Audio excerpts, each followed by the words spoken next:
You're listening to Big World Network.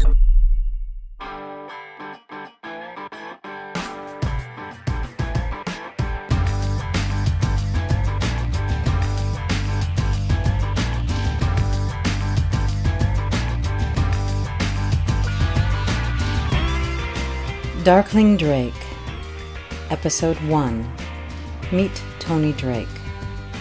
Written and read by Toni Drake.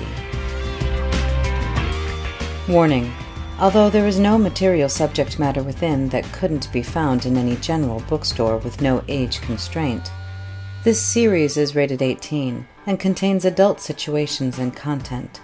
It is intended for mature audiences only.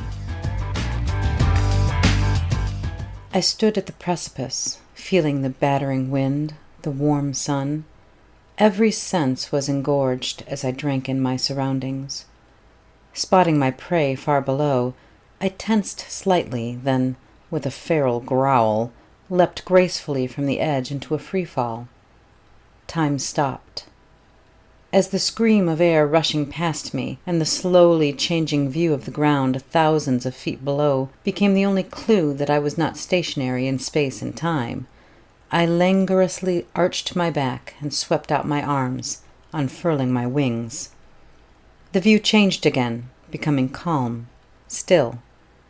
The mighty lion's roar of the wind became the mewl of a cub, punctuated by the snapping of my wings, as I once again became aware of my prey. Narrowing my eyes, I began my approach. "Toni, you awake? I have to go." The unwelcome sound grated painfully against my subconscious. "Seriously, if I'm late again, that asshole is going to fire me."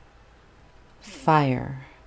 Warmth flowed through my body as the glorious dream began to slowly dissipate, like January mist into the murky morning light.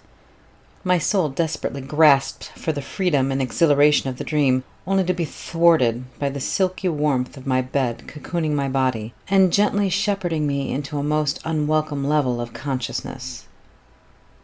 What? Sunlight suddenly streamed into the room. It harshly illuminated an attractive blond man donning a pair of jeans, searing the image into the back of my eyes. The light, successfully mimicking a mental bucket of cold water drenching my awareness, left me sputtering and angry. "I'm going now. Thanks for last night. You were awesome, as always. But I have to go to work, and you told me to make sure you were up before I left. Promised me some more, too. But I'll collect another time," he said with a wink. Racking my foggy brain for a name, I wondered what the hell I did last night. Knowing it was probably what I always did, I quipped with a sneer. "Fine, I'm up. Now get the hell out. I've got work to do." The door slamming was the only response I received as I dragged my protesting body across the subarctic bathroom floor toward the shower. As I turned the knob, I was thinking it might be a good idea to finally get a couple of rugs to guard against frostbitten toes from the damn tile, when I caught my reflection in the mirror. "A hickey?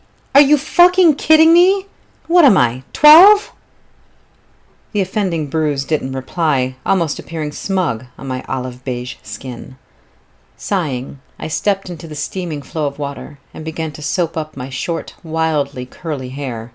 Letting my mind wander back to the dream, I imagined the pelting of the steamy water and sweet-smelling soap as the feel of the wind rushing past my body and the smell of rain on the horizon. Toweling off my lean form, I took another glance in the mirror. Blurred by steam, my eyes took on a reptilian cast and my skin almost glittered beneath the dewy remnants of my very hot shower. Blinking, the illusion was gone as furtively as it appeared, and I only saw a damp woman with no clean clothes and an appointment to keep in a few hours. Sighing again, I retrieved my favorite jeans and a tank top from the floor as I went in search of a bra and underwear that may or may not have made it into the last load of laundry I washed. Finally dressed, I popped a mug of eggs, onions, and green peppers into the microwave, set the timer, and sipped my Kona coffee. "Toni Drake, professional acquisitions expert," I muttered. Sounds a lot better than thief. But to be fair, I did find my niche. What else could a smart-ass girl on her own with a knack for blending in and being next to invisible hope to do to support herself? Fry cook? Not likely. I discovered my talent early on. I'd be standing right next to someone, and not only would they forget that I was there, they would occasionally call out for me as if I weren't standing less than 3 feet away. Needless to say, I got accused of sneaking around and surprising people more often than not. But I eventually wised up and turned that into an advantage by taking courses at the local community college for free. Why should I pay for it if no one even realizes I'm there? And by becoming a professional thief. It was the only occupation I could think of that would turn my inconspicuous nature into an asset that would propel me to the top of the food chain. Being a loner helped, too. No parents to worry about my sordid enterprises. No sisters to steal my boyfriends, or even my shoes, for that matter. No brothers to teach me how to throw a left hook. No rules, no disappointment, no regrets, no reason to be more than a ghostly blip on the radar. Hence the almost endless streams of pretty boys to warm my bed, to make me feel substantial, real. Sometimes I just feel so cold inside. But as a bonus of having no family, no one can accuse me of having bad taste in men, either. As far as friends go, most of the time I'm bitchy as a matter of principle. It's a chore pretending to be nice to people, most of whom simply annoy me, so I try my damnedest to discourage anyone from thinking they might somehow breach my impenetrable wall of bitchiness in order to be my friend. That isn't to say that I don't have any friends. I do.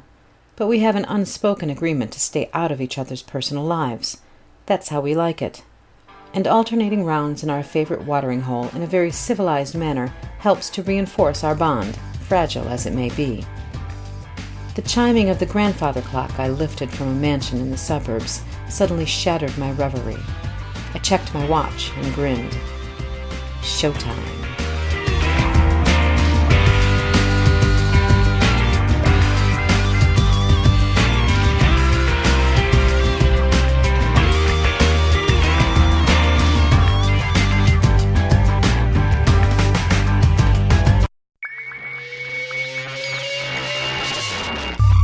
You're listening to Big World Network.